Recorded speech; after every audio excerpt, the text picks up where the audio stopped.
Hello students, इस video में मैं आपको next type of chemical reaction के बारे में बताने जा रहा हूँ, that is oxidation and reduction reaction. सबसे पहले देखते हैं ऑक्सीडेशन और रिडक्शन का मतलब क्या है। ऑक्सीडेशन मतलब addition of oxygen to a particular substance. अगर किसी सब्सटेंस में ऑक्सीजन ऐड हो रहा होगा तो उसे हम बोलेंगे ऑक्सीडेशन रिएक्शन, या फिर उसे सेकंड वे से भी हम डिफाइन कर सकते हैं, removal of hydrogen from a particular substance is also known as oxidation reaction. मतलब अगर किसी सब्सटेंस से हाइड्रोजन रिमूव हो रहा होगा तो उसे भी हम ऑक्सीडेशन रिएक्शन बोलेंगे। उसके बाद रिडक्शन। रिडक्शन मतलब addition of hydrogen to a particular substance. अगर किसी सब्सटेंस में हाइड्रोजन की एडिशन हो रही होगी तो उसे हम बोलेंगे रिडक्शन रिएक्शन, या फिर removal of oxygen from a particular substance. अगर किसी सब्सटेंस से ऑक्सीजन रिमूव हो रहा होगा तो उसे भी हम क्या बोलेंगे, रिडक्शन रिएक्शन। तो ये जो डेफिनेशन है ऑक्सीडेशन और रिडक्शन की, इनको देखने के बाद हम बोल सकते हैं कि oxidation and reduction reaction they are completely opposite to each other. क्योंकि ऑक्सीडेशन मतलब एडिशन ऑफ ऑक्सीजन होता है, रिडक्शन मतलब एडिशन ऑफ हाइड्रोजन। ऑक्सीडेशन मतलब रिमूवल ऑफ हाइड्रोजन, रिडक्शन मतलब रिमूवल ऑफ ऑक्सीजन। तो ये हो गए ऑक्सीडेशन और रिडक्शन की डेफिनेशंस। इसके बाद एक इंपॉर्टेंट बात, अगर किसी रिएक्शन में ऑक्सीडेशन हो रही है तो उसके साथ रिडक्शन हमेशा होती है, और अगर किसी रिएक्शन में रिडक्शन हो रही है तो उसके साथ ऑक्सीडेशन हमेशा होगी। तो इसका मतलब क्या हुआ, oxidation and reduction reaction takes place simultaneously, एक साथ होती है, इसलिए इस रिएक्शन को बोला जाता है रेडॉक्स रिएक्शन। RED रेड मतलब रिडक्शन, और OX मतलब ऑक्सीडेशन, इसलिए इस रिएक्शन को क्या बोला जाता है, रेडॉक्स रिएक्शन, क्योंकि ऑक्सीडेशन एंड रिडक्शन रिएक्शन ये हमेशा एक साथ होती है। इसके बाद हमें दो इंपॉर्टेंट डेफिनेशन देखनी है, ऑक्सीडाइजिंग एजेंट और रिड्यूसिंग एजेंट। ऑक्सीडाइजिंग एजेंट मतलब ऐसा सब्सटेंस जो क्या करता है, ऑक्सीडेशन, बट खुद का नहीं, दूसरे सब्सटेंस का ऑक्सीडेशन करेगा, ये एजेंट है। हाँ, जैसे कि इंश्योरेंस एजेंट। इंश्योरेंस एजेंट क्या करता है, खुद का इंश्योरेंस नहीं निकालता है, वो दूसरे लोगों का इंश्योरेंस निकालता है। सिमिलरली ऑक्सीडाइजिंग एजेंट जो है वो खुद को ऑक्सीडेशन नहीं कर रहा है, वो दूसरे सब्सटेंस का ऑक्सीडेशन कर रहा है और खुद रिड्यूस हो रहा है। मतलब ये क्या करेगा, ऑक्सीडाइजिंग एजेंट दूसरे का ऑक्सीडेशन मतलब दूसरे सब्सटेंस में ऑक्सीजन ऐड करेगा, या फिर दूसरे सब्सटेंस से हाइड्रोजन रिमूव करेगा। ऐसे सब्सटेंस को बोला जाता है ऑक्सीडाइजिंग एजेंट। इसलिए मैंने यहाँ पे लिखा है, the substance that causes oxidation of other substance is known as oxidizing agent. और ऐसे ऑक्सीडाइजिंग एजेंट खुद रिड्यूस होते हैं और दूसरों का ऑक्सीडेशन करते हैं। उसके बाद रिड्यूसिंग एजेंट। रिड्यूसिंग एजेंट मतलब भी वैसा ही, जो सब्सटेंस दूसरे सब्सटेंसेस का रिडक्शन करते हैं। The substances that causes reduction of other substances is known as reducing agent. और खुद क्या होंगे, ऑक्सीडाइज हो जाएंगे, खुद को ऑक्सीडेशन करेंगे और दूसरों का क्या करेंगे, रिडक्शन करेंगे। ऐसे सब्सटेंस को बोला जाता है रिड्यूसिंग एजेंट। तो यहाँ से हम दो इंपॉर्टेंट बात यहाँ से पॉइंट आउट कर सकते हैं, जो सब्सटेंस खुद रिड्यूस होते हैं, जो सब्सटेंस खुद रिड्यूस होते हैं वो सब्सटेंस रहते हैं oxidizing agent. Substance which get reduce is oxidizing agent. और जो सब्सटेंस ऑक्सीडाइज होते हैं, जो सब्सटेंस खुद ऑक्सीडाइज होते हैं, ऐसे सब्सटेंस रहते हैं reducing agent. Substance which get oxidize is reducing agent. ये दो इंपॉर्टेंट पॉइंट हमें एग्जाम्पल से ज्यादा क्लियर करने। देखो यहाँ पे मैंने एक एग्जांपल लिया है, कॉपर ऑक्साइड जो है वो रिएक्ट कर रहा है हाइड्रोजन के साथ और वहाँ पे फॉर्म हो रहा है कॉपर और वाटर। तो इस रिएक्शन में हमें आइडेंटिफाई करना है कौन सा सब्सटेंस ऑक्सीडाइज हुआ है और कौन सा सब्सटेंस रिड्यूस हुआ है, और साथ में ही हमें आइडेंटिफाई करना है ऑक्सीडाइजिंग और रिड्यूसिंग एजेंट। तो ये करने के लिए सबसे पहले हमें क्या करना पड़ेगा, सबसे पहले हमें देखना पड़ेगा कि कौन सा रिएक्टेंट, यहाँ पे दो रिएक्टेंट है तो कौन सा रिएक्टेंट कौन से प्रोडक्ट में कन्वर्ट हुआ है। यहाँ पे CuO यानी कॉपर ऑक्साइड कन्वर्ट हुआ है कॉपर में, और हाइड्रोजन कन्वर्ट हुआ है वाटर में। देखो CuO कन्वर्ट हुआ है Cu में और H2 कन्वर्ट हुआ है H2O में। तो CuO Cu में कन्वर्ट हुआ है, इसका मतलब यहाँ से क्या निकला है बाहर, ऑक्सीजन। ऑक्सीजन रिमूव हुआ है, और definition oxygen removal of oxygen is known as reduction. इसका मतलब ये जो रिमूवल हुआ है ऑक्सीजन का, ये रिएक्शन है रिडक्शन रिएक्शन। उसके बाद यहाँ पे क्या हुआ है, H2 में ऐड हुआ है ऑक्सीजन और बना है H2O। Addition of oxygen is oxidation. तो ये हो गई ऑक्सीडेशन रिएक्शन। तो हमें यहाँ पे लिखना है सब्सटेंस ऑक्सीडाइज। यहाँ पे ऑक्सीडाइज कौन हुआ है, H2 में ऑक्सीजन ऐड होने के बाद H2O बना है, मतलब H2 का ऑक्सीडेशन हुआ है। तो सब्सटेंस ऑक्सीडाइज में हम लिखेंगे H2। उसके बाद सब्सटेंस रिड्यूस, CuO का रिडक्शन हुआ है इसलिए हम लिखेंगे CuO। और अभी हमें आइडेंटिफाई करना है ऑक्सीडाइजिंग एजेंट और रिड्यूसिंग एजेंट। यहाँ पे ऑक्सीडेशन किसका हुआ है, H2 का, इसका मतलब ऑब्वियसली किसने किया होगा, सीईओ ने, मतलब ये हो गया ऑक्सीडाइजिंग एजेंट, क्योंकि ऑक्सीडाइजिंग एजेंट क्या करता है, दूसरों को ऑक्सीडेशन करता है, ये ऑक्सीडाइजिंग एजेंट है, इसने इसका ऑक्सीडेशन किया है और इसमें कन्वर्ट किया है, तो ये हो गया ऑक्सीडाइजिंग एजेंट CuO। और इसका रिडक्शन हुआ है, किसने किया होगा, दूसरे सब्सटेंस ने, H2 ने, तो ये हो गया रिड्यूसिंग एजेंट। अभी हमें यहाँ पे ऑक्सीडाइजिंग एजेंट और रिड्यूसिंग एजेंट आइडेंटिफाई करने के लिए इतना कुछ सोचने की जरूरत नहीं है, सिर्फ हमें क्या करना पड़ेगा, यहाँ पे सब्सटेंस ऑक्सीडाइज और सब्सटेंस रिड्यूस आइडेंटिफाई करो, जैसे कि हमने यहाँ पे किया है, और उसे रिवर्स कर दो। कैसे, देखो यहाँ पे CuO कॉपर कन्वर्ट हुआ है कॉपर में, मतलब रिडक्शन, सब्सटेंस रिड्यूस हमने CuO लिख दिया। उसके बाद H2 में ऐड हुआ है ऑक्सीजन, ये हो गया ऑक्सीडेशन रिएक्शन, इसलिए हमने सब्सटेंस ऑक्सीडाइज में H2 लिख दिया। अभी मैंने पहले बताया था जो सब्सटेंस ऑक्सीडाइज होता है वो रहता है reducing agent, substance which get oxidized is reducing agent, substance oxidize is reducing agent, इसलिए मैंने यहाँ पे ये देखो यहाँ पे रिड्यूसिंग एजेंट, और जो रिड्यूस होता है वो रहता है ऑक्सीडाइजिंग एजेंट। तो यहाँ पे सबसे पहले आइडेंटिफाई करो कि कौन ऑक्सीडाइज हो रहा है और कौन रिड्यूस हो रहा है, और उसका रिवर्स करके यहाँ पे एजेंट लिख दो। जो ऑक्सीडाइज होगा वो रहेगा रिड्यूसिंग एजेंट, और जो रिड्यूस होगा वो रहेगा ऑक्सीडाइजिंग एजेंट। इसका एक एग्जाम्पल हम देखते हैं, इससे ज्यादा क्लियर होगा। यहाँ पे H2S हाइड्रोजन सल्फाइड कन्वर्ट हो रहा है सल्फर में, H2S का कन्वर्ट हो रहा है S में, और Cl2 क्लोरीन कन्वर्ट हो रहा है HCl में। तो यहाँ से क्या हुआ है, removal of hydrogen, removal of hydrogen यानी होता है ऑक्सीडेशन, तो ये हो गया हमारा ऑक्सीडेशन। तो सब्सटेंस ऑक्सीडाइज कौन है, H2S, और Cl2 में ऐड हुआ है हाइड्रोजन, मतलब एडिशन ऑफ हाइड्रोजन यानी रिडक्शन, तो यहाँ पे Cl2 का क्या हुआ, रिडक्शन। अभी रिवर्स करके लिखो, यहाँ पे ऑक्सीडाइज, जो सब्सटेंस ऑक्सीडाइज होता है वो रहता है रिड्यूसिंग एजेंट, और जो सब्सटेंस रिड्यूस होता है वो रहता है ऑक्सीडाइजिंग एजेंट। हो गया ये। इस तरीके से हम क्या कर सकते हैं, डायरेक्टली हम लिख सकते हैं कि ऑक्सीडाइजिंग एजेंट कौन है और रिड्यूसिंग एजेंट कौन है। इसके ऊपर क्वेश्चन कैसे आएगा, इसके ऊपर क्वेश्चन आएगा आपको, identify the substance oxidized and reduce in a above reaction and also identify oxidizing and reducing agent. तो इस तरीके के क्वेश्चन में क्या करना है आपको, कौन ऑक्सीडाइज हुआ है और कौन रिड्यूस हुआ है, ये बाय डेफिनेशन आपको सर्च करना है, और जो ऑक्सीडाइज हुआ रहेगा उसे आप रिड्यूसिंग एजेंट करके लिख दो, और जो रिड्यूस हुआ होगा उसे आप ऑक्सीडाइज करके लिख दो। ठीक है। इसमें एक कॉमन मिस्टेक होती है, बहुत लोग क्या करते हैं, यहाँ पे सब्सटेंस ऑक्सीडाइज में सल्फर लिख देते हैं, और मतलब ये प्रोडक्ट साइड के लिख देते हैं यहाँ पे ऑक्सीडाइज, इसका ऑक्सीडेशन हुआ है H2S का ऑक्सीडेशन हुआ है S में, सल्फर में, तो यहाँ पे सल्फर लिख देंगे, और Cl2 का ऑक्सीडेशन हुआ है HCl में, तो यहाँ पे HCl लिख देंगे। बट एक कॉमन सेंस की बात है, रिएक्शन हमेशा किसके ऊपर होती है, रिएक्टेंट के ऊपर होती है, प्रोडक्ट के ऊपर नहीं होती।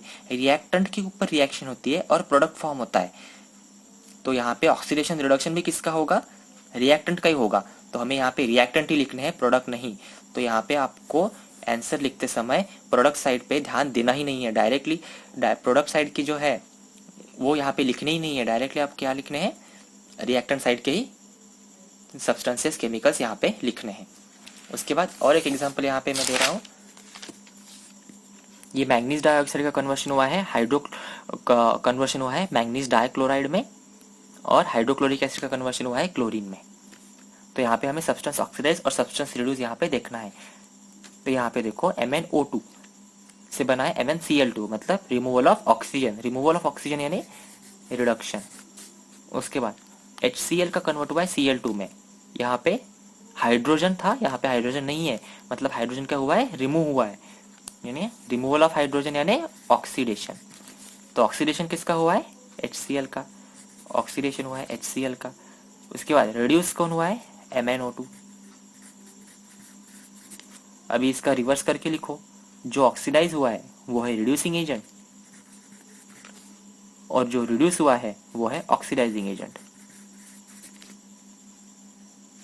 इसके बाद ये एक एग्जांपल मैंने दिया है आपको, क्वेश्चन इस तरीके से आएगा, select oxidizing agent and reducing agent from the following reaction. यहाँ पे H2S हाइड्रोजन सल्फाइड आयोडीन के साथ रिएक्ट कर रहा है, और यहाँ पे हाइड्रोजन आयोडाइड और सल्फर फॉर्म हो रहा है। तो यहाँ पे आपको डायरेक्टली पूछा ऑक्सीडाइजिंग एजेंट और रिड्यूसिंग एजेंट। जब ऐसे डायरेक्टली पूछा जाता है ऑक्सीडाइजिंग और रिड्यूसिंग एजेंट, तो इसके पहले आपको सब्सटेंस ऑक्सीडाइज और सब्सटेंस रिड्यूस निकालना ही है, उसके बिना आप ये एजेंट्स ऐसे नहीं बता सकते डायरेक्टली।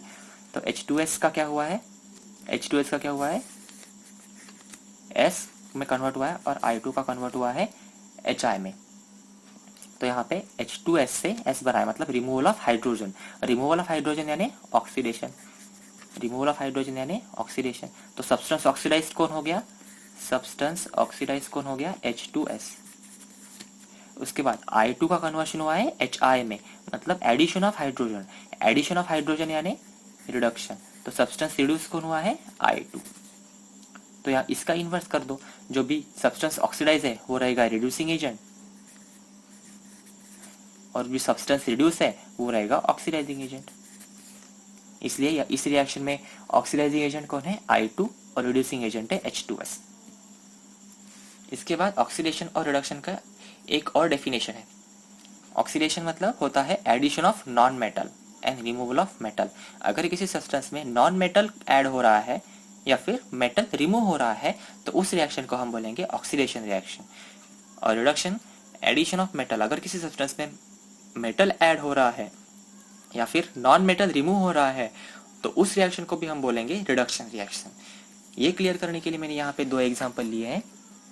ये सोडियम का ऑक्सीडेशन हो रहा है और यहाँ पे Na2O फॉर्म हो रहा है। तो इस रिएक्शन में देखो ये Na है, ये कन्वर्ट हो, ये यहाँ पे एक ही प्रोडक्ट है, दूसरा प्रोडक्ट नहीं है। यहाँ पे ये सोडियम कन्वर्ट हो रहा है Na2O में और ये ऑक्सीजन भी Na2O में कन्वर्ट हो रहा है। तो हमें यहाँ पे आइडेंटिफाई करना है कौन सा सब्सटेंस ऑक्सीडाइज हुआ है और कौन सा रिड्यूस हुआ है।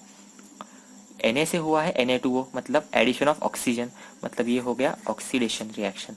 मतलब ऑक्सीडेशन किसका हुआ है, Na का, क्योंकि यहाँ पे Na में ऑक्सीजन ऐड हुआ है, मतलब Na का ऑक्सीडेशन हुआ है।